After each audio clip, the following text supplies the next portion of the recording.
little babies. Waiting, oh pity. Waiting, oh pity. Waiting, oh pity. Just to confer, that MLK comment was not racist, right? Because it felt a little racist. No, it's just He like has a history of making comments about MLK Day. Instead of Christmas, you get MLK Day. That's a consolation It prize. had a little hint of like, just you'd rather be playing on MLK. Kind of felt like Christmas than MLK Day. Towards the holiday. To be fair, Jesus versus MLK. Jesus winning that one. Yeah, all day, every day. For Christians. I mean, yeah. Jaylen Brown's not Christian, so what does he care? Yeah, right. He's probably happy about it. We could ask. Yeah. Nobody gives a fuck about Jaylen Brown. We'll get to that in quite a bit. Before that, I do want to do some Red Sox talk if we could. The Red Sox Yo Yo of a season. They've dropped 3 straight. Here we are. Did they start yet? What's their start time? 8:30? No. Yeah, they probably did start. Hold on. Keep talking. 4-5 they've lost. Tough outing, as Ray mentioned, from their ace Crochet against the Astros. Here's a fun fact. Garrett Crochet's lifetime ERA in August, 5.85. He has given up 5 runs or more since his last start in June. That's important because this is the second year in Garrett Crochet's career that he has been a full-time starter. He has never pitched as many innings as he's pitched for the Red Sox so far. And as I mentioned on the top, he's got August and September and, God willing, October to go. Does he have it in the tank? The Red Sox are concerned about it. They are talking about managing him. God, pitchers are such fucking pussies. They just stand there once every 4 days and fucking throw. They don't even do anything. Oh, my God. Are you fucking serious? Is this the hot takes that Bobby was talking about? That it's not a hot take. It's funny. They don't even do anything. They fucking stand there and throw. This is not new. That hard. This is new. No, welcome to baseball, Bobby. They're all a bunch of pussies, which we'll get to in a second. Before that, in their losses, Brian Bayo shelled for 5 earned and 5 2/3 inning against the Padres. The game before that, Giolito only made it through 4 2/3 inning, giving up 4 runs. And Dustin May, the big pitching acquisition from one Craig Breslow, and his first start for the Red Sox, only made it through 3 2/3 innings, giving up 3 runs. As I mentioned there on the top, the lack of pitching acquisition, most notably Joe Ryan, which we'll get to Sam Kennedy's comments here in a second on why the Red Sox couldn't pull off that deal, quote unquote, why the Red Sox couldn't pull off that deal, or bring in something better than Dustin May, aka the Dodgers' dirty skid marks from the starting pitching. It's going to bite him in the ass, Raymond. It's going to come back around. Garrett Crochet is unproven in this time of year. As much as he's been great, as much as he's the leader, I think he's Vegas leader for Cy Young in the AL. He's unproven in this time of year. He's never pitched this much. Brian Bayo and Lucas Giolito had 2 good months. Other than that, they've been 4.5 ERA pitchers. Didn't Brian Bayo do the same thing last year? Like he crumbled down in August and September? Yeah, everybody has good stints in baseball. It's a 6-month season. Can you do it the whole time? That's the whole deal. And the Red Sox knew it. Everybody that watched the team knew it. They needed support at their starting rotation. And Craig Breslow got Dustin May, who has a near 5 ERA on the season. I know. I'm sorry, young nerds. ERA is an antiquated stat, but it tells the story. Sorry. It just is war. Fuck is war. What's your feelings on the Red Sox? Here, let me just give you a silver lining if you don't know it. You probably do. Once they get out of this Astro series, the schedule does soften up, and they have been good against bad competition. So you got the Orioles, and they've done well against the Yankees, who are crumbling in New York there. So they can take care of bad competition, and their bats are still hitting. They're scoring 4, 5, 6 runs a game here. So it's just their pitching failing them, which was fucking evident that it was going to happen. And it's not, We'll see how far they can drag themselves through September. And what Peyton Tolley can do for them in September as a September call-up. The great hope that is Peyton Tolley and his massive mustache, his big fat ass. Anyway, but don't you want to see this team compete against good teams? Like you want to see them playing against playoff teams. You want to see them taking series against playoff teams and not just folding like they are doing. Like sure, but to give their credit, not to interrupt you, but let's just be fair. They did sweep the Astros at home, where they can cheat and figure out what their pitchers are throwing. So they did beat the Astros last week. They swept them at home. So there is evidence that they're beating good teams. My greater point here, Ray, not to steal what you're going to say, is they're starting pitching. The evidence of the fact that it's going to fail them and was always going to fail them without a boost or some type of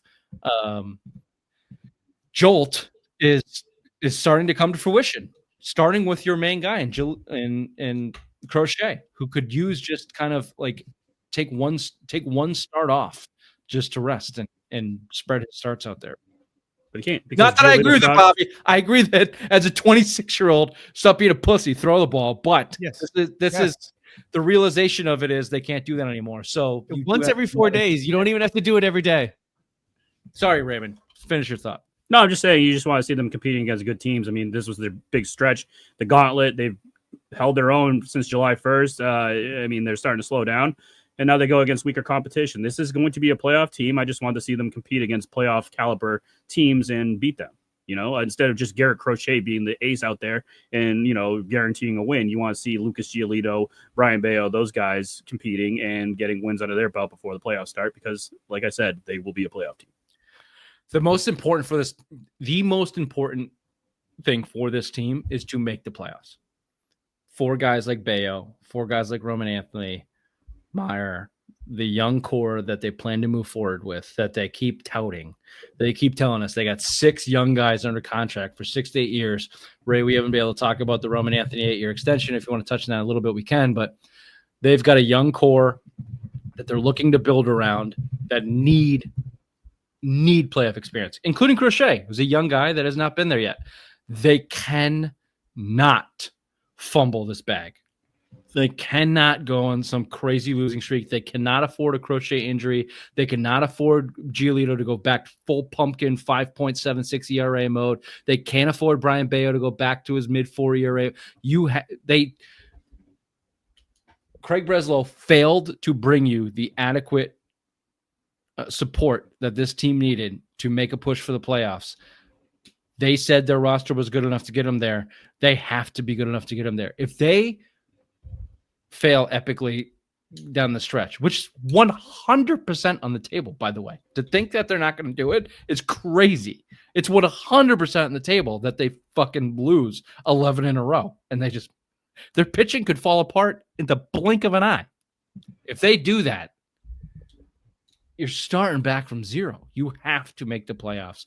You have to continue this. You have to continue this momentum with your young core, starting with Roman Anthony, and make the playoffs and get that experience. Even if you get fucking smoked in a 5-game series, you have to get there. You have to.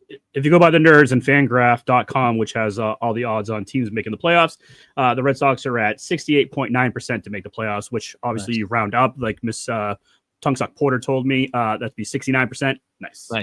There you go. Yeah. You know what? You know what's Bobby, I don't know if you share this opinion.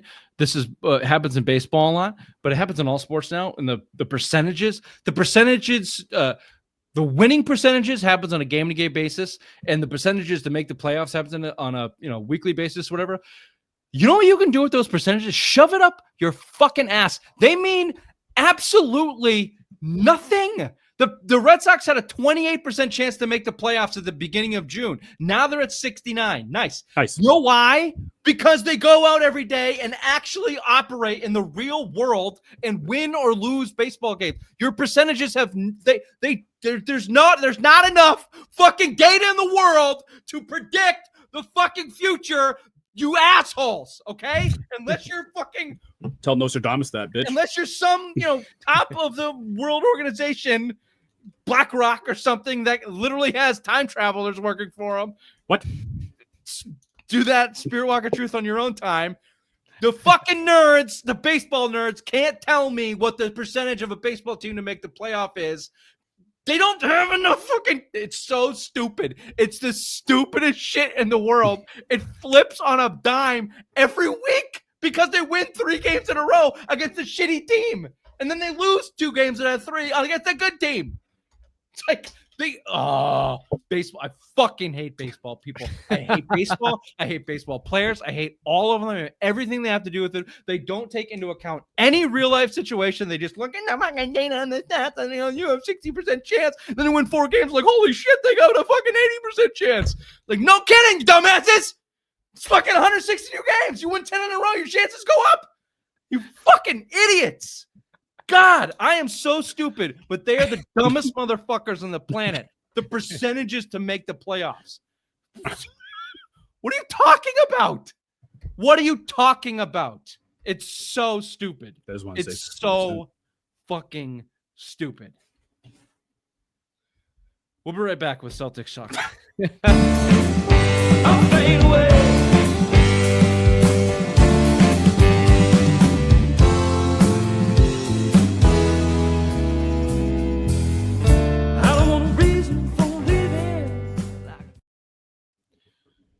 Wyc Grousbeck, you are the weakest link. Goodbye. Goodbye. Bye. Wyc Grousbeck out. Joe Mazzulla in. Big time. Multiple years. Multiple We don't know how much he's making. Vet minimum. Joe Mazzulla. 1.5 million. He's 37 years old. Like, that has to be a negotiation point from Brad. It's like, look, Ime, dick down the front office. I got you this job. You are younger than my oldest son. You can't expect a lot from me right now. I gave you Jason Tatum, Kristaps Porzingis, Drew Holiday. Here's Tatum 80 Brown. grand. Get out of here. You can buy a penthouse in fucking And the beach. Yeah. Anyway, Brad Stevens did have this to say about Joe Mazzulla and his multi-year extension for the Celtics. He understands the job and he had a passion for the Celtics that is only rivaled by our most diehard fans. That's true, Bobby. He is psychotic. He's crazy. He's worked hard and accomplished amazing things in his first 3 years as a head coach. Feels like a lifetime. Including averaging over 60 wins per season. Yay. And and winning the 2024 NBA championship. Joe is a gifted leader who brings a consistent commitment to learning, improving, maximizing each day we compete for the Boston Celtics. We won't disclose the amount we're paying him because it's not a lot.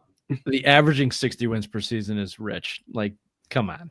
Like, You ain't doing that this year. You know, and he walked out of a championship. Look a lot more like 50 this average.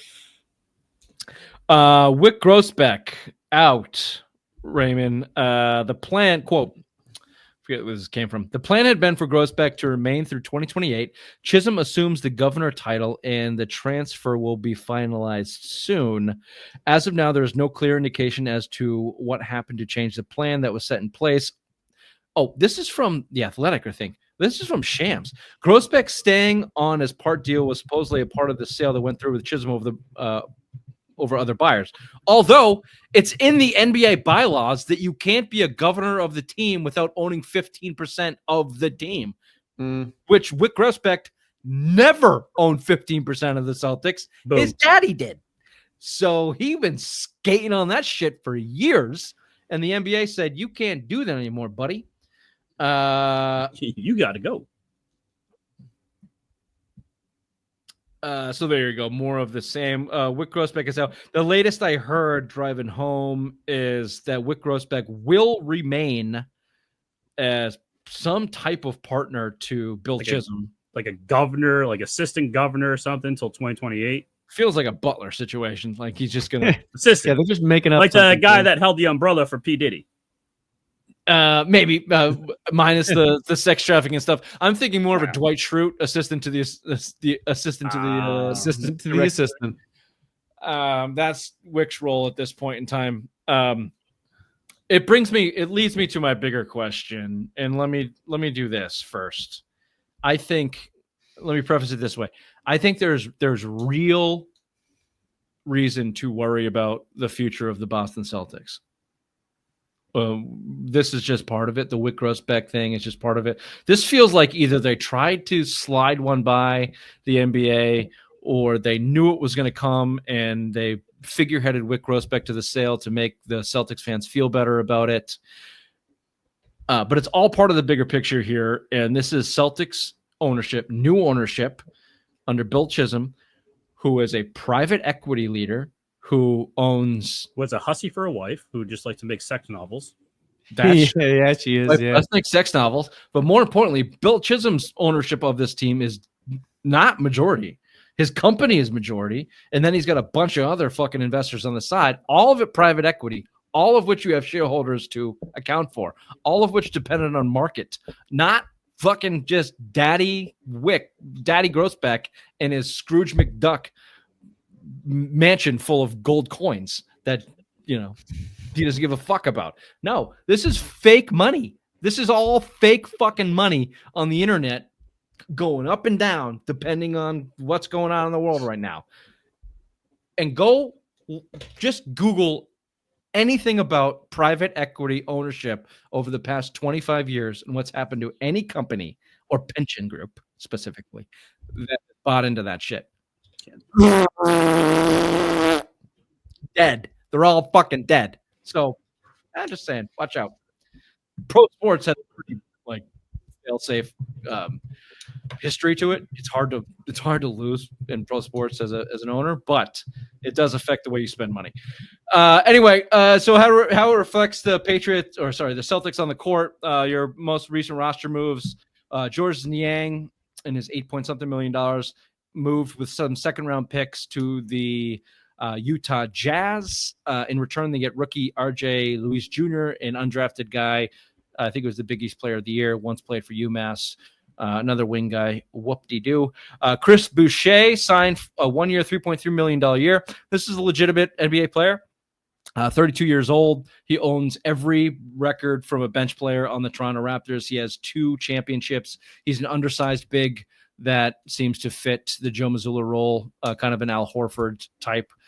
So nice signing, but again... Speaking of Al Horford, sorry for interrupting, but what the fuck's going on with him? He hasn't signed with anybody. He's just biding his time. I respect Al. I would not be surprised at all if Celtics landed him. Really? I would not. I thought it was like the Warriors or retire, pretty much, was there's 2 options, and now it's like there's other teams on the table once again. The Warriors all reports of the Warriors are acting as if Al Horford will be a part of their team moving forward. I think he's a union guy, so he's not going to take bad money. So he may be weighing that. I think he wants to stay in Boston, and if Brad Stevens can carve out enough room to bring him back, I would not be surprised if he came back. So that's how I'd put it. But that's going to take a little room. Right now, the salary. Sorry, lost my train of thought. Celtics has $201 million. Is that what we're talking about? Yes, the salary for the Celtics is at $201 million. The first apron is set at $195. Second apron is at $207, and the luxury tax is at $187. By moving Niang, the Celtics tax bill dropped from $73 million to $30 million. You have Anthony Simons, who is actively being shopped with a $27 million salary. You've also got a big nut there in Sam Hauser at $10 million. The Celtics, the Celtics won 100% be under the luxury tax. This is what I mean with the Horford thing. If they can get to 176 and sign Al for 9.7, they will, and stay under that luxury tax.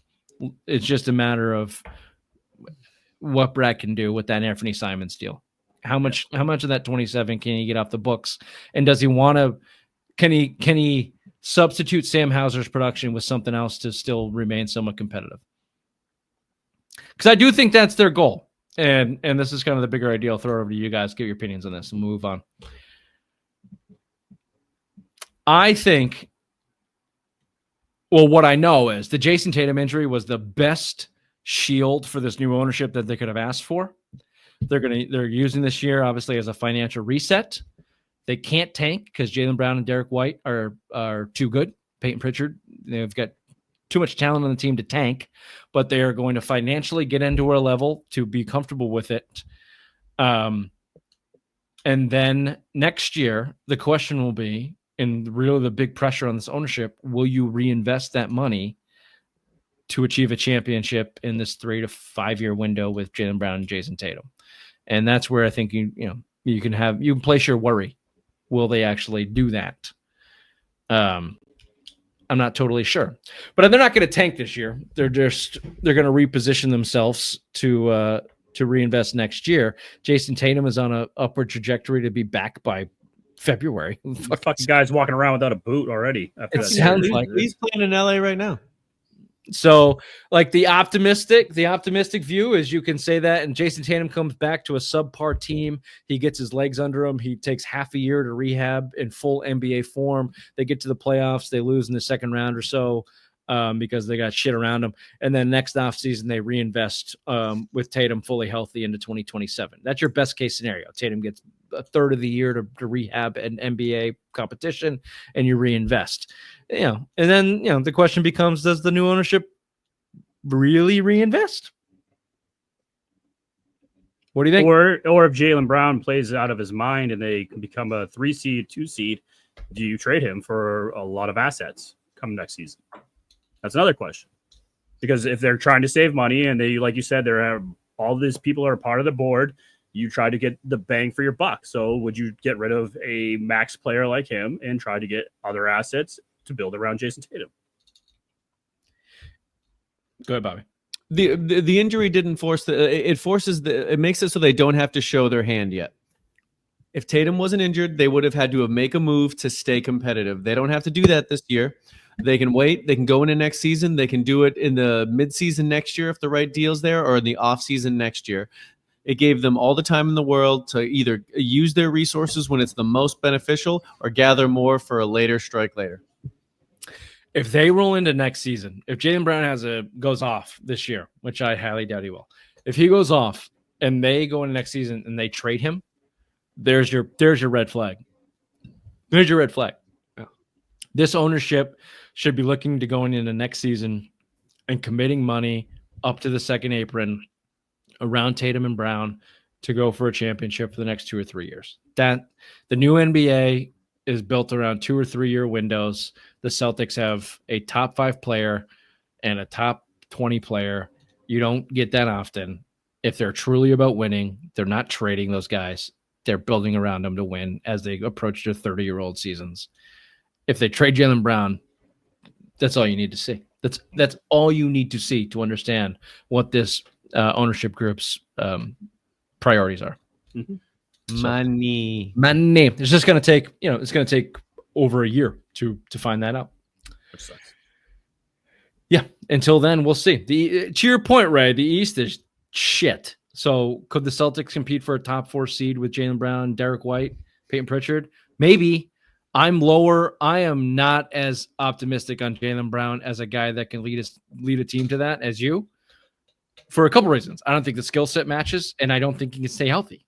He's never stayed healthy for a full season. Like, if Jaylen Brown has to miss 12 or 13 games, the Celtics are going 6-7, like 5-8, So, no, I am not that high on them, but it's very either there's ESPN or the NBA because they're not in those marquee matchup games like opening week or Christmas Day, but they do get MLK Day.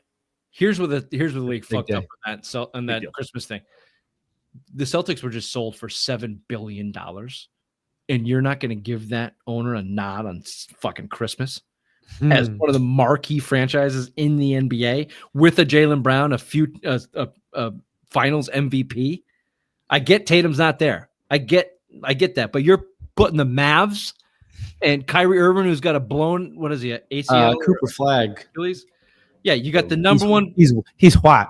You got the number one great white hope and Anthony Davis, who's definitely not going to play. Oh, he'd be hurt by then. There's 8 West Coast teams and 2 East Coast teams playing. Cavs and Knicks. Blech. Woof, woof, woof, woof, woof. NBA fucked up. $7 billion for a team you don't give them Christmas. That's coming up in the next Vegas negotiation. Whoever's buying that team.